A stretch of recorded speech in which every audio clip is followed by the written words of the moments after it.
This is a sea lamprey, or at least the super creepy mouth of one. And these scary looking fish are invasive to the Great Lakes, and they've caused massive damage to the native fish populations. Even though they look a bit like eels, they're actually fish. They have round, sucker-like mouths with concentric rows of sharp teeth, and 7 gill-like openings behind their eyes. They're pretty unique animals, in that they've adapted to live in both saltwater and freshwater. This is because they spawn in freshwater rivers and streams. These terrifying parasitic creatures are native to the Atlantic Ocean, and they're naturally found along the North American East Coast, as well as the Baltic, Adriatic, and Mediterranean seas. But in 1835, they were first found in the freshwater Lake Ontario. Luckily, Niagara Falls acted as a natural barrier, keeping these invasive fish to Lake Ontario and preventing them from spreading to the rest of the Great Lakes. But when improvements were made to the Welland Canal in the late 1800s and early 1900s, sea lampreys entered the rest of the Great Lakes. The Welland Canal is used to bypass Niagara Falls and allow ship traffic to enter the rest of the Great Lakes. The sea lampreys took advantage of this same bypass to get access to the rest of the Great Lakes.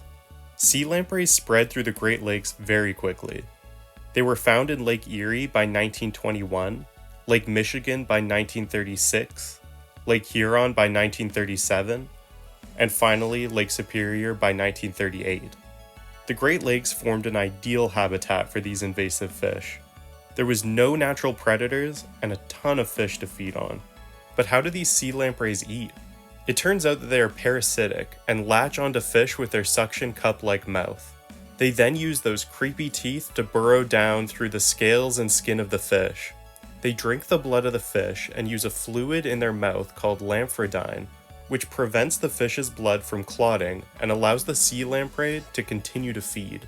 These attacks can cause the victim fish to die from blood loss or infection.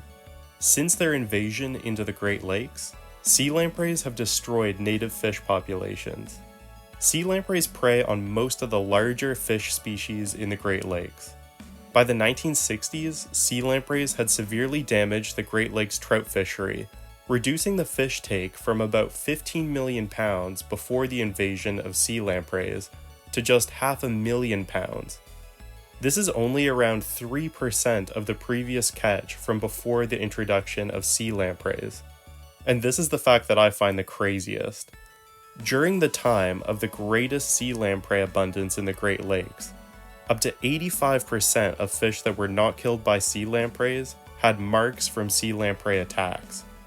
I think this means that if you were to go out fishing during that time, you had an 85% chance of catching a fish that had marks from a sea lamprey attack.